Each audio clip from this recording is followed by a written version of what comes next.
Hi, so today I'm going to be doing another video on how to color Copic with Copic markers. Today I'm just going to be doing brown hair.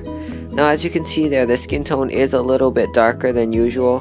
It's because again my E50 that I usually use for skin tones, it is running out, so I had to use E53. And it seemed to be okay. To me it looks fine, but E50 is what I would usually reach for. Now, as you saw there, the four colors I'm going to be using today for the brown hair is E59, E57, E55, and E53. Those four browns are pretty much my go-to browns for anything, so I'm happy to use them for both skin and hair tones, as well as any other coloring with brown. So as you can see here, you're just going to want to do light flickering with E59. Now this one is a little bit different than how I do with my black and gray, because the black and gray I only have 3 colors. This I have 4, so the browns I have 4, so I'm going to be doing it a little bit differently. Plus when you use black has that certain gloss. It has a very much a sheen to it compared to all the other colors, from brown to grays to anything. They don't have that sheen. Only the black has that sheen. So that's why I'm going to be using it a little bit differently than how I use it with the black.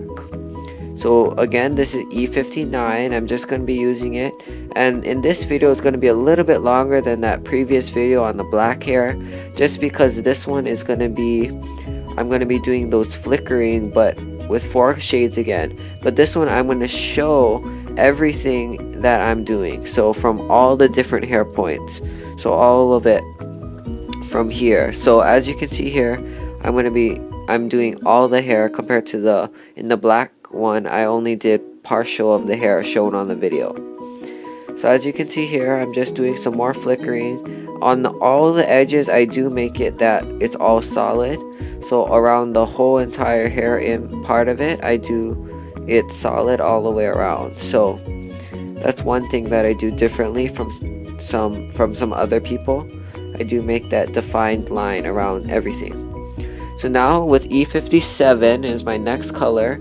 I'm going to be using that, and I'm just going to be doing a little bit past that E59. Now this is just a regular brown colored hair. This is how I would usually do it. I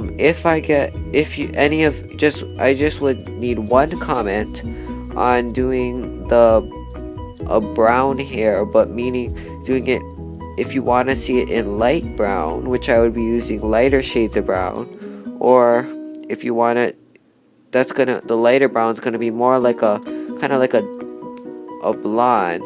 Or if I just get one comment, if you guys wanted to see a video on doing a darker brown, so meaning more of the E59 and the E57 compared to hardly using E55 and E53.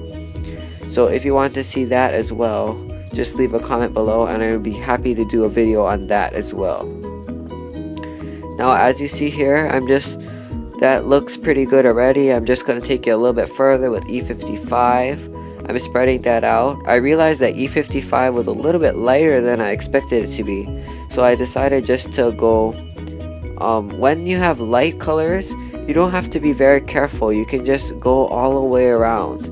You don't really have to worry when you're using light colors, because a lot of people won't even notice the difference with the light color. So E55 seems to be pretty light, so I decided, I can just do whatever with it. So I decided just to do again some more flickering, and with E53 I just did a little bit more flickering, pretty much filling in all the white, leaving just a little bit left over. As you can see there, I'm pretty happy with that. That's my finish that I'm doing for the hair. As you can see here, to me it looks pretty good. I really like how it turned out. And I'm just going to be paper piecing some pieces of origami paper.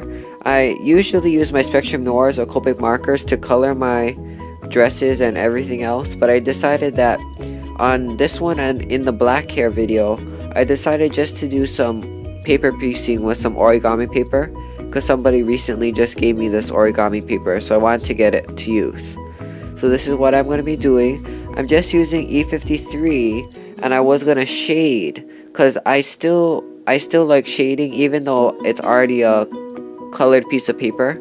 and pattern piece of paper, I still like shading with it just to give it a little bit more dimension. I decided after I did the shading part in E53, I didn't really like it. I decided to just put a whole wash of E53 and then do a little bit more shading with E55. So that's what I ended up doing. You can see here I'm just doing a whole shade, a whole coat of that E53, and then I'm going to be using E55 to do a little bit more shading. And then after that, as you can see, or already you see, I already cut it out with my scissors, and that's pretty easy to do. I just left a thin white border around the image, and then as you can see here, I'm just shading with E55, and then that's my finished piece. Now I'm gonna be layering. I'm just gonna be putting this onto a circular card, and I'll be showing you this right after this. So as you can see here, here's the finished card. I could have used my Sizzix scallop circles. I made this card. I just used some vellum and the other origami papers. And here's also the black version as well. So thanks for watching the video today. If you want to see any of my other card projects and all my other products, please visit my blog at micascraft.blogspot.com. Thanks again for watching. Please subscribe. Please leave your comments below and have a great day. Bye.